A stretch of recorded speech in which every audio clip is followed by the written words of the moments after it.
ನಾಳೆ ನಾವೇ ಇರೋದಿಲ್ಲ ಬೇಕಾ ಮೀಟಿಂಗು, ಶಾಶ್ವತ ಯಾವುದು ಇಲ್ಲ ಎಲ್ಲ ಶೇಕಿಂಗು. ಸೊ ಅದಕ್ಕೆ ಅದಕ್ಕೆ ಅದಕ್ಕೆ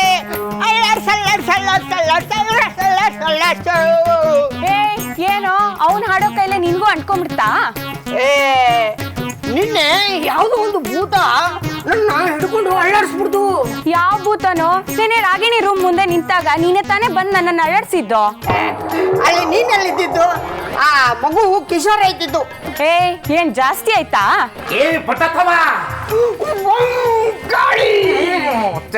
ಬಿಟ್ಟ ಅಂದ್ರೆ ಬೂಡೆ ಕಳಿಸ್ಕೊಂಡು ಕೈಗೆ ಹೋಗ್ಬಿಡ್ಬೇಕು. ಕಪ್ಪೆರ ಅಂತಂದು ಏನಾದ್ರೂ ಎಡವಟ್ ಮಾಡ್ಬಿಟ್ಟಿರಿ. ಮನೆಯಲ್ಲಿ ಯಾರಿಗಾದ್ರೂ ಎಚ್ಚರ ಆದ್ರೆ ನಮ್ಮ ಕತೆ ಗೋವಿಂದ. ಆಮೇಲೆ ಭೂತ ಓಡ್ಸು ಅಂತ ಸಾಯೋ ತನಕ ಮನೆಯಲ್ಲೇ ಕೂಡಾಕ್ಬಿಡ್ತಾರೆ. ಈ ಮನೆ ನಮ್ಮ ಪಾಲಿಗೆ ಅಂಡಮಾನ್ ಜೈಲಾಗ್ಬಿಡುತ್ತೆ. ಇಲ್ಲಿಂದ ತಪ್ಪಿಸ್ಕೊಳ್ಳೋದ್ರ ಬಗ್ಗೆ ಯೋಚನೆ ಮಾಡ್ರ. ಹೌದು, ಅದು ಯಾವುದೋ ಐನಾತಿ ಭೂತ ಅಂತ ಕಾಣುತ್ತೆ. ನಾವು ಭೂತ ಓಡಿಸೋಣ ಅಂತ ಬಂದಿದ್ದೇ ಅಲ್ಲ. ಯಾವನು ಗೊತ್ತಿತ್ತಪ್ಪ ಇಲ್ಲಿ ನಿಜವಾದ ಭೂತನೇ ಅಟಕಾಯಿಸ್ಕೊಂಡಿದೆ ಅಂತ. ಏನೋ ಆ ಅಮ್ಮ ಎದುರ್ಕೊಂಡಿದ್ದಾಳೆ. ಭೂತ ಓಡಿಸೋ ನೆಪದಲ್ಲಿ ಒಂದಷ್ಟು ದುಡ್ಡು ಮಾಡ್ಕೊಂಡು ಹೋಗೋಣ ಅಂತ ಬಂದೆ. ಈಗ ನೋಡಿದ್ರೆ ಆ ಭೂತ ನನ್ನ ಹೆಗಲೇರ್ ಕೂತಿದೆ. ನೀನ್ ಹೆಂಗಸ್ರು ಅಂದ್ರೆ ಬಾಯ್ ಬಿಡ್ತೀಯಾ? ಅದ್ ಯಾವ್ದೋ ಮೋಹಿನಿನೇ ಇರ್ಬೇಕು. ಅದ್ಯಾವ ಬಾಯಲ್ಲಿ ನೀನು ತಂಗಾಳಿಯಲ್ಲಿ ನಾನು ತೇಲಿ ಬಂದೆ ಅಂತ ಹೇಳಿದ್ಯೋ ತಕ್ಷಣನೇ ಭೂತ ಬಂದು ಅಟ್ಕಾಯಿಸ್ಕೊಂಡ್ಬಿಟ್ಟಿದೆ. ಆ ಭೂತ ಬಂದಿರೋದು ಈ ಮನೆಯವ್ರು ಕಾಡೋದಿಕ್ಕಲ್ಲ, ನಿನ್ ಮೇಲೆ ನಿನ್ ಲವ್ವಿಗೆ ಅನ್ಸುತ್ತೆ.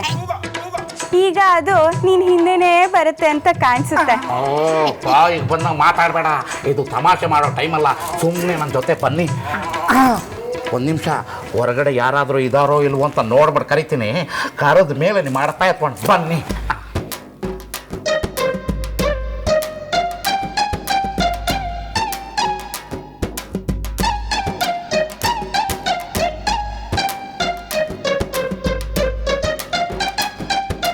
ಬನ್ನಿ,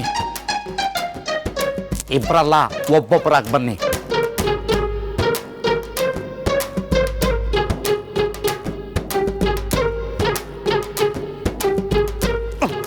ನಿನಗೇನು ಸಪ್ರೇಟಾಗಿ ಓಲ್ಗ ಓದ್ ಕರಿಬೇಕಾ? ಬಾರೆ.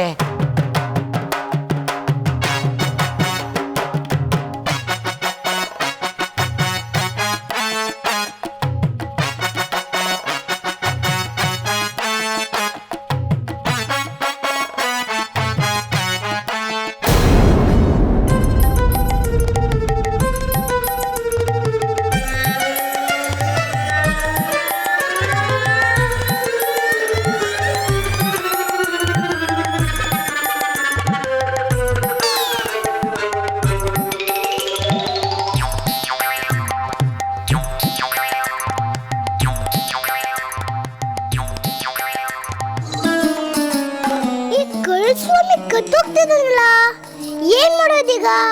ಈ ಕಳ್ಸಮ್ನೆ ಹೇಗಾರು ಮಾಡಿ ತಡಿಬೇಕಲ್ಲ.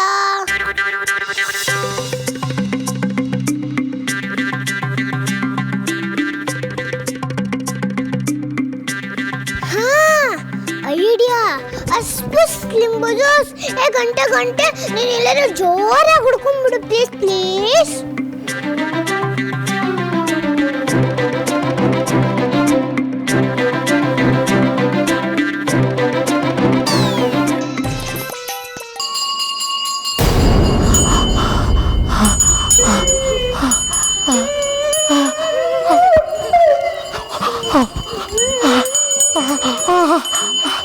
ಗಣೇಶ ಪ್ಲೀಸ್ ಎಲ್ಲ ಲೈಟ್ ಆನ್ ಮಾಡಪ್ಪ ಪ್ಲೀಸ್.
ಮೇಲೆ ಯಾವ ಅನುಮಾನನೂ ಇಲ್ಲ ಸ್ವಾಮೀಜಿ. ನಾನು ಅಷ್ಟೇ ಸ್ವಾಮೀಜಿ, ನಿಮ್ಮ ಪರಮ ಭಕ್ತಲು.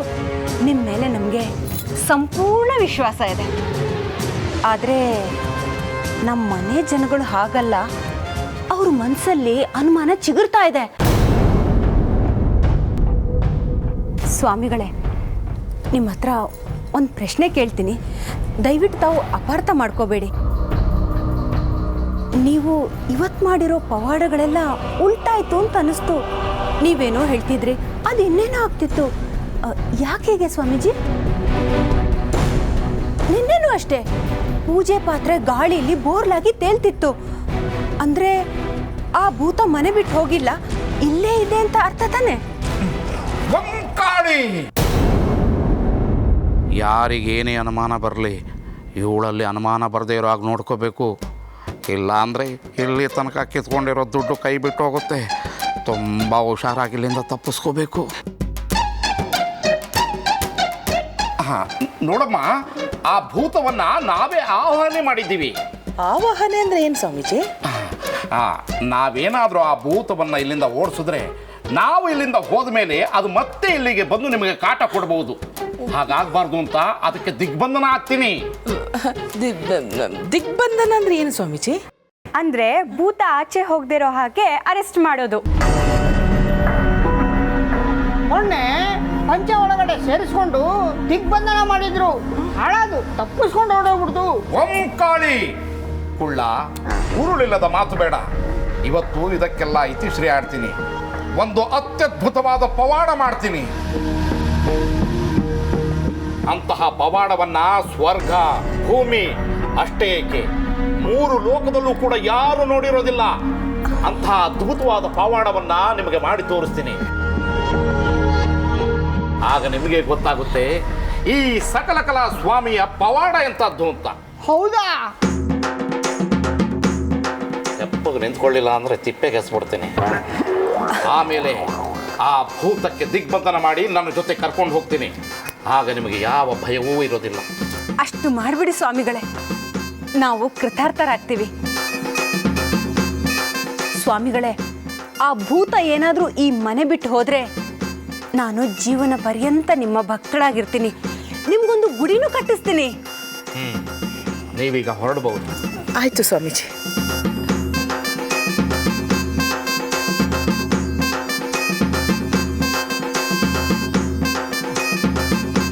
ಇಲ್ಲಿಂದ ಹೋದ್ರೆ ಗುಡಿ, ಇಲ್ಲ ಅಂದ್ರೆ ಸಮಾಧಿನೇ. ಯಾವ ಪವಾಡನೂ ಬೇಡ, ಇಲ್ಲಿಂದ ಹೋಗೋದು ನೋಡೋಣ. ಇಲ್ಲ, ಆ ಅಮ್ಮನ ನಂಬಿಕೆನ ಅಷ್ಟು ಸುಲಭವಾಗಿ ಸುಳ್ಳು ಮಾಡೋದಕ್ಕಾಗೋದಿಲ್ಲ. ತಗಲಾಕೊಂಡ್ಬಿಡ್ತೀವಿ. ಅದಕ್ಕೆ ಒಂದು ಹೊಸ ಐಟಮ್ ರೆಡಿ ಮಾಡ್ತೀನಿ. ನೀವು ಹೊರಡೋದಕ್ಕೆ ರೆಡಿ ಆಗಿಬಿಡಿ. ಓಂಕಾಳಿ ಶಕಲಕ ಸ್ವಾಮಿಗೆ ಜೈ, ಶಕಲಕ ಬಾಬಾಗೆ ಜೈ. ಇದೇನಪ್ಪ ಸ್ವಾಮಿ ಹಿಂಗ್ ಬರ್ತಿದಾರಂತೆ? ತ್ರಿಶೂಲ ಯಾಕೆ ಹಿಂಗ್ ತರಿಸ್ತಿದ್ದಾರೆ? ನನ್ಗೇನಾರ ಚುಚ್ಕಿಸ್ಬಿಟ್ರೆ?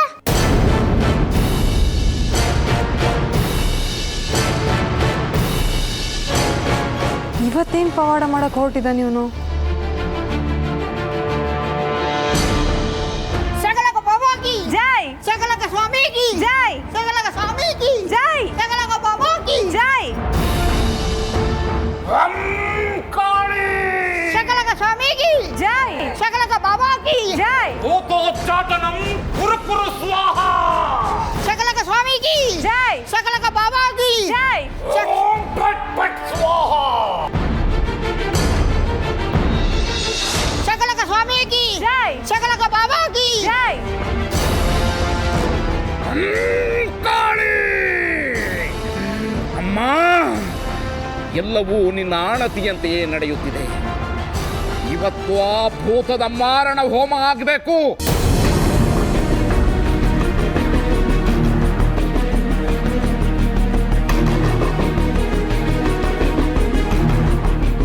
ಇಲ್ಲ, ನನ್ನ ಪ್ರಾಣವನ್ನು ನಿನ್ನ ಪದತಲದಲ್ಲಿ ಸಮರ್ಪಣೆ ಮಾಡಬೇಕು. ಈ ಎರಡರಲ್ಲಿ ಒಂದು ಖಚಿತ.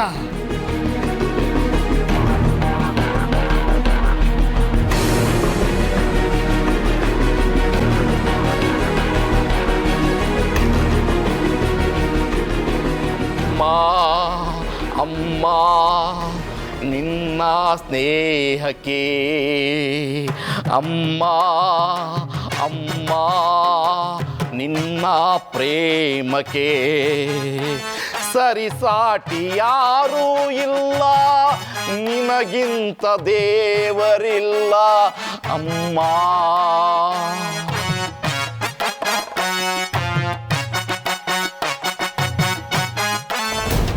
ಹೇ ನಡಿಯೋ, ನನ್ನ ಮನೆ ಥ್ರೆಟ್ ಮಾಡ್ತೀಯ ಇಡಿಯಟ್. ಅಯ್ಯಯ್ಯೋ ರಾಗಿಣಿ, ಅವ್ನು ಡೊಂಗಿ ಸ್ವಾಮಿನೇ ಇರ್ಬೋದು ಕಣೆ, ಆದರೆ ಅವ್ನು ಹೇಳಿದ್ರಲ್ಲಿ ನಿಜ ಇದೆ. ಈ ಮನೇಲಿ ನಿಜವಾದ ಭೂತ ಇದೆ. ನಾವು ಈ ಮನೇಲಿ ಇರೋದು ಬೇಡ, ಇಲ್ಲಿಂದ ಹೊಟ್ಟೋಗೋಣ. ಅಮ್ಮ ನಿನಗೆ ಸುಮ್ಮನೆ ಇರು, ಆ ವಿಷಯ ಆಮೇಲೆ ಮಾತಾಡೋಣ. ನೋಡಿದ್ಯಾ ಬಾಮು, ಈ ಮನೇಲಿ ಭೂತ ಇದೆ ಅಂತ ನಾನು ಹೇಳಿದ್ರೆ ನೀವು ಯಾರೂ ನಂಬ್ತಾ ಇರಲಿಲ್ಲ. ನೋಡು ಈಗ ಸ್ವಾಮೀಜಿನೂ ಅದೇ ಮಾತನ್ನು ಹೇಳ್ಬಿಟ್ಟು ಹೋದ. ಹಾಂ ಹೌದು ರೀ, ನನಗೆ ಆ ಭೂತ ಮೆಟ್ಲಿಂದ ಎಳ್ಕೊಂಬಂದಾಗಿಂದ ತುಂಬ ಭಯ ಆಗ್ತಾ ಇದೆ ನನಗೆ. ಅಯ್ಯೋ ಮಾಡಿ ಚಿಕ್ಕಮ್ಮ, ಅದು ಭೂತ ಅಲ್ಲ, ನಾನು ಇಲ್ದಿದ್ದು ಅಂತ ಹೇಳ್ತಾನೆ ಇದೀನಲ್ಲ.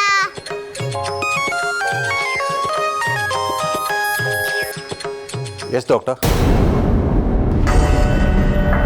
ಹೌದಾ, ಒಳ್ಳೆ ಸುದ್ದಿ ಹೇಳಿದ್ರಿ doctor. Thank you so much. ನಾನು ಈಗಲೇ ಬರ್ತೀನಿ. ನೋಡಿ, ಈ ವಿಷಯದ ಬಗ್ಗೆ ಈಗಲೇ ಚರ್ಚೆ ಮಾಡೋದು ಬೇಡ. ನನಗೂ ಇದ್ರ ಬಗ್ಗೆ ಈಗ ನಂಬಿಕೆ ಬರ್ತಾ ಇಲ್ಲ. ಯಶೋಧನ ಡಿಸ್ಚಾರ್ಜ್ ಮಾಡ್ತಾ ಇದ್ದಾರಂತೆ.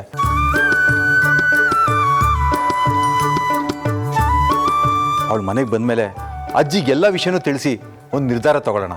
ಅಲ್ಲಿವರೆಗೂ ಎಲ್ಲರೂ ನಿಮ್ಮ ಕೆಲಸ ನೋಡ್ಕೊಳ್ಳಿ.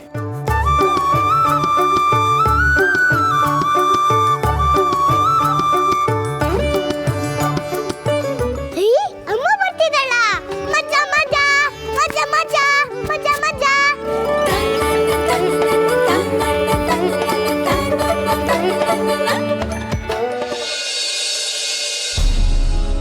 ನನ್ನ ರೂಮ್ ಕಡೆಗೆ ಯಾರೂ ಬರಲೇ ಇಲ್ವಲ್ಲ. ನಿತ್ಯನೂ ಬರಲಿಲ್ಲ, ಬಂಗಾರಿನೂ ಬರಲಿಲ್ಲ. ಆ ಕಳ್ಳು ಸ್ವಾಮಿ ಬಂಗಾರಿಗೆ ಏನಾದ್ರು ಮತ್ತೆ ತೊಂದರೆ ಕೊಟ್ಬಿಟ್ಟ ಹಾಗೆ. ನಾನು ಕೂಗಿದ್ರೆ ಯಾರಿಗೂ ಕೇಳಿಸೋದೂ ಇಲ್ಲ. ನಿತ್ಯ, ಏ ನಿತ್ಯ, ಬಂಗಾರ ಬಾ, ಬಾಯ್ ಬಾಯ್ಲಿ ಬಾಯ್.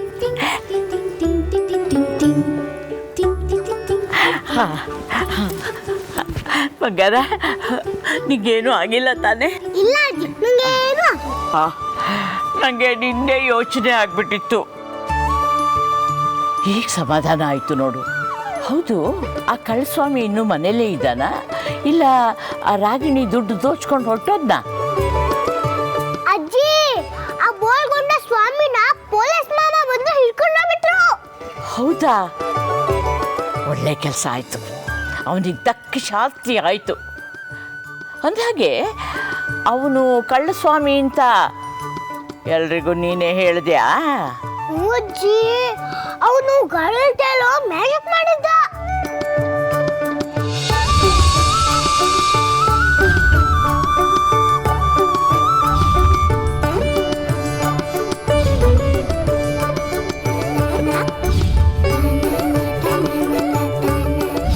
ಆಗ ಅವನ್ನೆಲ್ಲರಿಗೂ ಕಳ್ಸ್ವಾಮಿ ಅಂತ ಗೊತ್ತಾಗೋಯ್ತು. ಹೌದಾ? ಹ್ಞೂ ಅಜ್ಜಿ. ಆಮೇಲೆ ಆ ಕಳ್ಸ್ವಾಮಿನ ಎಲ್ಲಾರು ಆಟ ಆಡ್ಸ್ಕೊಂಡು ಹೊಡೆದ್ರು. ಆಗ ಅವನ್ನೆಲ್ಲರಿಗೂ ಕಳ್ಸ್ವಾಮಿ ಅಂತ ಗೊತ್ತಾಗೋಯ್ತು. ಅಪ್ಪ, ಇಷ್ಟೆಲ್ಲ ನಡೀತಾ?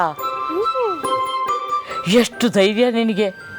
ಅಂತೂ ನೀನು ಕಳ್ಳಸ್ವಾಮಿನ ಚೆನ್ನಾಗಿ ಆಟ ಆಡ್ಸಿದೀಯ. ಹಾಂ, ಪುಟ್ಟೋಳಾದರೂ ಅವನಿಗೆ ಚೆನ್ನಾಗಿ ಬುದ್ಧಿ ಕಲಿಸಿದೀಯ. ನಿನಗಿರೋ ಬುದ್ಧಿ ದೊಡ್ಡವ್ರಿಗೂ ಇಲ್ಲ ನೋಡು. ಎಲ್ಲರೂ ಆ ಕಳ್ಳಸ್ವಾಮಿನ ದೊಡ್ಡ ಪವಾಡ ಪುರುಷ ಅಂತ ತಿಳ್ಕೊಂಡಿದ್ರು. ನೀನು ಆ ಮಂತ್ರವಾದಿ ಅತ್ತೆಗೂ ಚೆನ್ನಾಗಿ ಆಟ ಆಡ್ಸಿದೀಯ. ನಿನ್ನ ಕಂಡ್ರೆ ನನಗೆ ಎಷ್ಟು ಹೆಮ್ಮೆ ಅನಿಸುತ್ತೆ ಗೊತ್ತಾ ಪುಟ್ಟಿ? ಎಲ್ಲರ ಮನೆಯಲ್ಲೂ ನಿನ್ನಂಥ ಒಂದು ಬಂಗಾರಿ ಇದ್ದರೆ ಆ ಮನೆ ತುಂಬ ಕಳಕಳೆಯಾಗಿರುತ್ತೆ ಗೊತ್ತಾ? ಕಿಶೋರ್ ಪುಟ, ನೋಡು ಯಾರು ಬಂದಿದ್ದಾರೆ ಅಂತ. ಕಿಶೋರ್, ಅಜ್ಜಿ ಅಜ್ಜಿ, ಅಮ್ಮ ಆಸ್ಪತ್ರೆಯಿಂದ ಬಂದ ಏನು ಯಶೋಧ ಆಸ್ಪತ್ರೆಯಿಂದ ಬಂದ್ಲಾ? ಹ್ಞೂ ಅಜ್ಜಿ, ನಾನು ಹೋಗಿ ಅಮ್ಮನ್ನ ಮಾತಾಡ್ಸ್ಕೊಂಡ್ ಬರ್ತೀನಿ. ಅಯ್ಯೋ ಮೆಚ್ಚಗೆ ಮೆಚ್ಚಗೆ ಪುಟ್ಟ.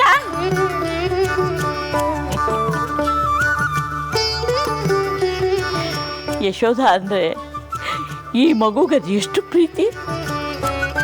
ಅಮ್ಮ ಬಂದಿದ್ದು ಇವಳಿಗೊಂದು ದೊಡ್ಡ ನಿಧಿನೇ ಸಿಕ್ಕಾಗ ಆಗ್ಬಿಡ್ತು. ಆಯ್ತು, ಇನ್ನು ಇಡೀ ದಿನ ಅಮ್ಮನ ಮಗ್ಗಲ್ ಬಿಟ್ಟು ಅಲ್ಗೋಳ ಇವಳು. ಅಮ್ಮ ಅಂದರೆ ಅಷ್ಟೊಂದು ಪ್ರೀತಿ ಈ ಮಗುಗೆ. ಪಾಪ ಈ ಮಗುನ ಕಳ್ಕೊಂಡಿರೋ ಆ ತಾಯಿ ಅದೆಷ್ಟು ಒದ್ದಾಡ್ತಾ ಇದ್ದಾಳೋ ಏನೋ. ಏನೋ ಸೀಕ್ರೆಟ್ ಮೇಂಟೈನ್ ಮಾಡ್ತಿದ್ದಾಳೆ ಅಂತ ಅನ್ಸುತ್ತೆ. ಅವಳು ವರ್ತನೆ, ಹಾವ ಭಾವ ಎಲ್ಲ ಬದಲಾಗಿದೆ. ನನಗೆ ಅರ್ಥ ಆಗಲಿಲ್ಲ. ನೋಡೆ, ಯಾರ್ಯಾರಿಗೆ ಯಾವ್ಯಾವ ಭಾಷೆನಲ್ಲಿ ಹೇಳಿದ್ರೆ ಅರ್ಥ ಆಗುತ್ತೋ ಅದೇ ಭಾಷೆನಲ್ಲಿ ಹೇಳಬೇಕು. ಅಂದರೆ ನೀನು ಸೊಸೆ ನಿತ್ಯ ಇದ್ದಾಳಲ್ಲ, ಅವಳು ಏನೋ ಪಿತ್ತೂರಿ ಮಾಡ್ತಿದ್ದಾಳೆ ಅಂತ ರಾಗಿಣಿ ಹೇಳ್ತಿದ್ದಾಳೆ. ಯಾಕೆ ಚಿಕ್ಕಮ್ಮ, ನಮ್ಮ ಒಂದೊಂದು ಹೆಜ್ಜೆನೂ ಅಳ್ದು ಸುರಿದು ನೋಡ್ತೀರಿ. ನಿಮ್ಮ ಸೊಸೆ ಬದಲಾಗಿದ್ದಾಳೆ ಅಂತ ನಿಮ್ಗೆ ಅನಿಸ್ಲಿಲ್ವಾ? ಹೌದು, ನಾನು ಇದ್ರ ಬಗ್ಗೆ ಯೋಚನೆ ಮಾಡಿಲ್ಲ. ನಿತ್ಯ ಒಬ್ಬೊಬ್ಳೆ ಏನೇನೋ ಗುಸು ಗುಸು ಅಂತ ಮಾತಾಡ್ತಾ ಇರ್ತಾಳೆ. ನೇರವಾಗಿ ಯಾರ ಜೊತೆನೂ ಮಾತಾಡೋದೇ ಇಲ್ಲ. ಅವಳಲ್ಲಿ ಏನೋ ಅಳುಕಿದೆ. ನಮ್ಮಿಂದ ಏನೋ ಮುಚ್ಚಿಡ್ತಿದ್ದಾಳೆ ಅಂತ ಅನಿಸ್ತಾ ಇದೆ. ಅಬ್ಬ, ಈಗಲಾದರೂ ನಿನ್ಗೆ ಅರ್ಥ ಆಗ್ತಾ ಇದೆಯಲ್ಲ. ನಿನ್ನ ಸೊಸೆ ವರ್ತನೆಗೆ ಕಾರಣ ಆ ಭೂತ. ಭೂತನ? ಹಾ, ಭೂತನೇ. ಅದು ಈ ಮನೆಯಲ್ಲಿ ಒಬ್ಬೊಬ್ರನ್ನೇ ವಶೀಕರಣ ಮಾಡ್ಕೋತಿದೆ. ಯಶೋಧ ಆಯ್ತು, ಅವಳಿಲ್ದೇ ಇದ್ದಾಗ ನಿತ್ಯನ್ ಮೇಲೆ ಕಣ್ಣು ಹಾಕಿದೆ. ಈಗ ನಿಮ್ಮ ಸೊಸೆನ ತನ್ನ ಕಡೆ ಎಳ್ಕೋತಿದೆ. ಅಯ್ಯಯ್ಯೋ, ನನಗಿದನ್ನ ನಂಬೋಕೆ ಆಗ್ತಿಲ್ಲ. ನಂಬಲೇಬೇಕು. ಭಾಮಿನಿ, ನಿನಗೆ ನೆನಪಿದೆಯಾ, ಆ ಕಳಸ್ವಾಮಿ ವಿಗ್ ತಂದು ಎಲ್ಲಾರ್ಗೂ ತೋರಿಸಿದ್ದು ನಿನ್ನ ಸೊಸೆ ನಿತ್ಯ. ಹಾ, ಆ ವಿಗ್ಗು ಅವಳ ಕೈಗೆ ಹೇಗೆ ಬಂತು? ಗಂಡಸ್ರಿರೋ ರೂಮ್ಗೆ ಒಬ್ಳೆ ಹೋಗಿ ಆ ವಿಗ್ ಎತ್ಕೊಂಡು ಬರೋಕ್ಕಾಗತ್ತಾ? ಭೂತನೇ ಅವಳನ್ನ ಮುಂದಿಟ್ಕೊಂಡು ಈ ನಾಟಕ ಆಡಿದೆ. ನಮ್ಮನ್ನೆಲ್ಲ ಮೂರ್ಖರನ್ನಾಗಿ ಮಾಡಿದೆ. ಇದೆಲ್ಲ ನನಗೆ ಗೊತ್ತೇ ಆಗಲಿಲ್ಲ. ಅಕ್ಕ, ಈಗೇನು ಮಾಡೋದು? ಈಗಲಾದರೂ ನೀನು ಎಚ್ಚೆತ್ಕೊಳ್ಳಿ ಅಂತಾನೆ ಇದನ್ನೆಲ್ಲ ನಿನ್ಗೆ ಹೇಳಿದ್ದು. ನಿತ್ಯನ ಅದ್ದು ಬಸ್ತಲ್ಲಿ ಇಟ್ಕೊಳೆ. ಯಾವುದೇ ಕಾರಣಕ್ಕೂ ಯಶೋಧನ ಜೊತೆ ಸೇರೋದಕ್ಕೆ ಬಿಡಬೇಡ. ಹಾಗೇನಾದರೂ ಆದರೆ ನಿನ್ನ ಸೊಸೆ ನಿನ್ನ ಕೈ ತಪ್ಪೋಗೋದಂತೂ ಗ್ಯಾರಂಟಿ. ಇಲ್ಲಕ್ಕ, ನಾನು ಅದಕ್ಕೆ ಅವಕಾಶ ಮಾಡಿಕೊಡಲ್ಲ. ಅವಳಿಗೆ ಹೇಗೆ ಮೂಗು ದಾರ ಹಾಕಬೇಕು ಅಂತ ನನಗೆ ಚೆನ್ನಾಗಿ ಗೊತ್ತಿದೆ. ಈ ವಿಷಯ ನನಗೆ ಹೇಳಿ ತುಂಬ ಒಳ್ಳೇದು ಮಾಡಿದೆ ನೀನು. ನಾನಿನ್ನು ಬರ್ತೀನಕ್ಕ.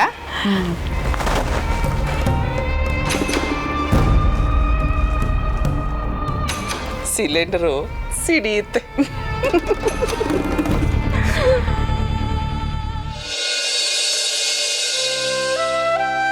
ಅಂಜಲಿ ಪುಟ, ಆ ಸ್ವಾಮಿಯಿಂದ ನಿನಗೇನೂ ತೊಂದರೆ ಆಗಿಲ್ಲಲ್ಲ?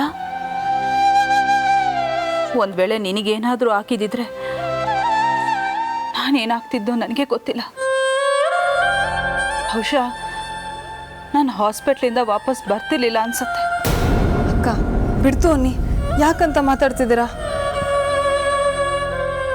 ನಿತ್ಯ, ನಾನಿಲ್ಲದೆ ಇದ್ದಾಗ ಮಕ್ಕಳನ್ನ ನೀನು ಜೋಪಾನವಾಗಿ ನೋಡ್ಕೊಂಡಿದ್ಯಾ. ನಾನು ನಿನ್ನ ಹೇಗೆ ಕೃತಜ್ಞತೆ ಹೇಳಿ, ನಿನ್ನ ಋಣನ ಹೇಗೆ ತೀರಿಸ್ಬೇಕು ಅನ್ನೋದೇ ನನಗೆ ಗೊತ್ತಾಗ್ತಾ ಇಲ್ಲ ನಿತ್ಯ. ಅಕ್ಕ, ಯಾಕಷ್ಟು ದೊಡ್ಡ ಮಾತು? ಅಂಥ ಉಪಕಾರ ನಾನೇನೂ ಮಾಡಿಲ್ಲ. ನನ್ನ ಮಕ್ಕಳೇ ಆಗಿದ್ದರೆ ನಾನು ನೋಡ್ಕೋತಾ ಇರಲಿಲ್ವಾ? ಏನೋ ದೇವ್ರ ದಯೆ, ಅಂಜಲಿ ಪುಟ್ಟಿ ನನಗೆ ಕಾಣೋ ಹಾಗೆ ಮಾಡ್ದ. ಇಲ್ಲ ಅಂದಿದ್ರೆ ಈ ಮಗುನ ಹೇಗೆ ನೋಡ್ಕೊಳಕ್ಕಾಗ್ತಿತ್ತು? ಅಂಜಲಿ ಎಲ್ರ ಕಣ್ಣಿಗೂ ಕಾಣೋದಿಲ್ಲ. ಅಂಥದ್ರಲ್ಲಿ ನಿನ್ನ ಕಣ್ಣಿಗೆ ಕಾಣ್ತಿದ್ದಾಳೆ ಅಂದರೆ ನಿಜವಾಗ್ಲೂ ನಿನ್ನಲ್ಲಿ ಪ್ರೀತಿ ಕರುಣೆ ಮಾನವೀಯತೆ ಇದೆ ಅನ್ನೋದು ಸಾಬೀತಾಯ್ತು ನಿತ್ಯ.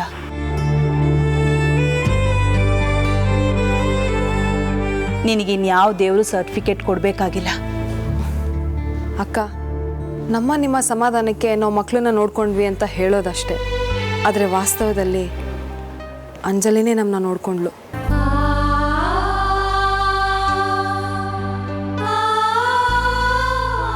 ಆ ಸ್ವಾಮಿ ಡೋಂಗಿ ಸ್ವಾಮಿ ಅಂತ ಇವಳೇನಾದರೂ ಪತ್ತೆ ಮಾಡದೆ ಹೋಗಿದ್ದಿದ್ರೆ ಏನೇನು ಅನಾಹುತ ಏನೋ.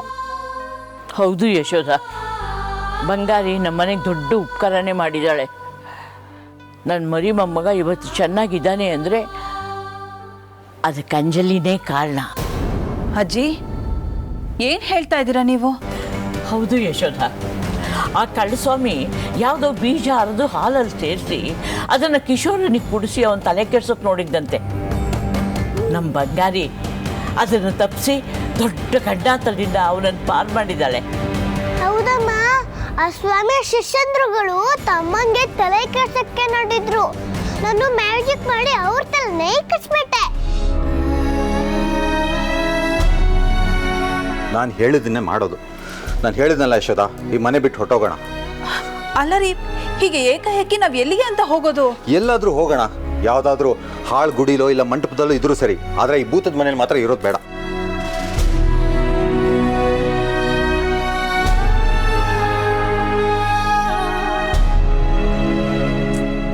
ರೀ, ನಿಮ್ಗೆ ಯಾಕೆ ಅರ್ಥ ಆಗ್ತಾ ಇಲ್ಲ?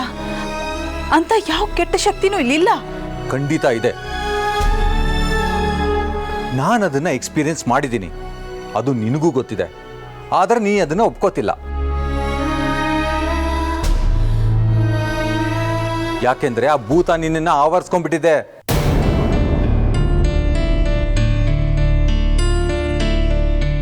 ನಿನ್ನ ವಶೀಕರಣ ಮಾಡಿಕೊಂಡು ನಿನ್ನ ಮನಸ್ಸಿನ ಮೇಲೆ ನಿಯಂತ್ರಣ ಸಾಧಿಸ್ಬಿಟ್ಟಿದೆ.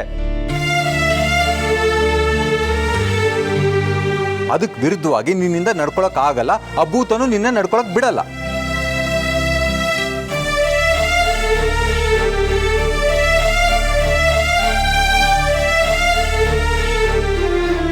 ದೇವ್ರೆ, ನಾನು ನಿಮ್ಗೆ ಹೇಗೆ ಹೇಳಲಿ?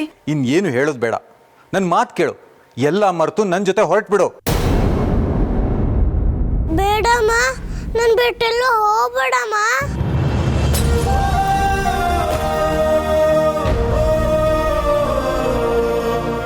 ಇಲ್ಲ ರೀ, ನಾನು ಈ ಮನೆ ಬಿಟ್ಟು ಎಲ್ಲೂ ಬರೋದಿಲ್ಲ. ಯಶೋದ, ನಿನ್ನ ಹಠನೇ ಸಾಧಿಸಬೇಡ. ನೋಡು, ಈ ಮಗು ನೋಡು.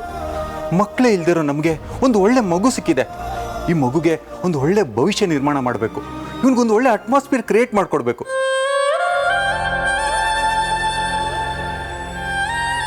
ಈ ಭೂತ ದೆವ್ವಗಳ ಮಧ್ಯೆ ಬೆಳೆದ್ರೆ ಇವನ್ ತಲೆನೂ ಕೆಟ್ಟ ಹೋಗುತ್ತೆ. ಮೊದಲು ಮನೆ ಬಿಟ್ಟು ಹೊಟ್ಟೋಗೋಣ. ಎಲ್ಲರೂ ಅಭಿಪ್ರಾಯ ಅದೇ ಆಗಿರುವಾಗ ನೀನು ಒಬ್ಳೇ ಯಾಕೆ ವಿರೋಧಿಸ್ತಿದ್ಯಾ?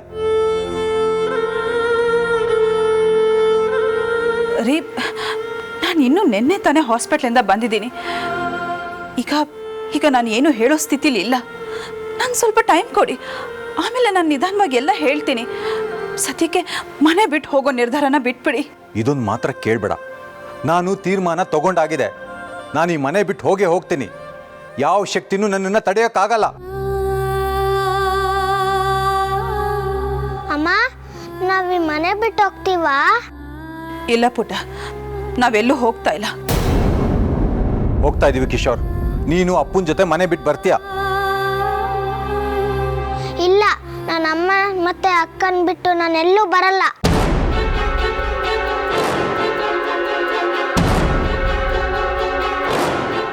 ಅಕ್ಕನಾ? ಯಾವಕ್ಕ?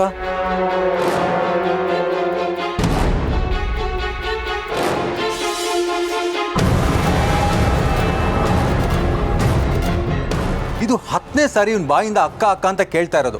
ಯಾರು ಇವನಕ್ಕ? ಎಲ್ಲಿದ್ದಾಳು ಇವನಕ್ಕ?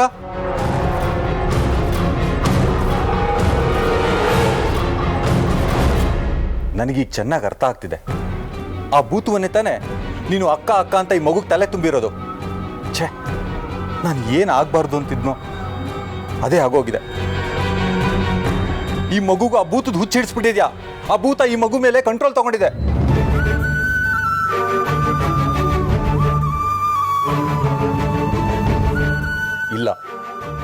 ಇಷ್ಟೆಲ್ಲ ಆದ್ಮೇಲೂ ಯಾರು ಏನೇ ಹೇಳಿದ್ರು ಈ ಮನೇಲಿ ಇರಕ್ಕೆ ಸಾಧ್ಯನೇ ಇಲ್ಲ.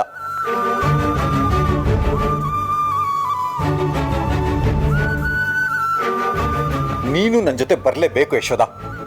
ಮೊದಲು ಲಗೇಜ್ ಪ್ಯಾಕ್ ಮಾಡು.